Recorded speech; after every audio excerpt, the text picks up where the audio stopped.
जाओस् म। सुन, मैले जे कुराको प्रश्न सोध्छु त्यो कुराको सिधा सिधा जवाब दे।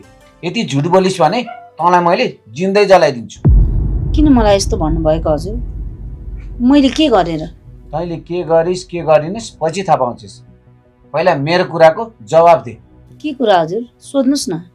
तँ र तेरो भदैनी भएर मेरो भान्जीलाई कहाँ लुकाएर राखेछिस् भन्। हजुर यो के भन्दै हुनुहुन्छ? के भएर भान्जीलाई? हिजोदेखि भान्जी घरमा आएकी छैनन्। कहाँ छिन् कस्तो हालतमा छिन् अहिलेसम्म अत्तो पत्तो छैन। मैले चिने जानेको ठाउँमा सबै ठाउँ बुझेँ र अरू पनि खोज्न गएका छन्। अहिलेसम्म भान्जीको केही थाहा छैन। हेर्नुहोस् हजुर, म जेको कसम खाएर पनि भन्न सक्छु मैले भान्जीलाई त्यस्तो केही गरेकी छैन र गर्नुपर्ने मलाई जरुरत पनि छैन।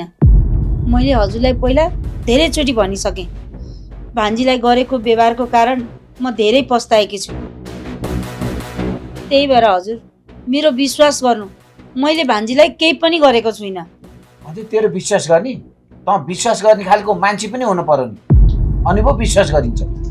मलाई जहाँसम्म लाग्छ तँ र तेरो भदैनी भएर मेरो भान्जीलाई किडन्याप गरेर राखेको हुनुपर्छ। मलाई तिम्रो दुईजना सँगसँगै त्यो रक्कीमाथि पनि शङ्का लागेको छ।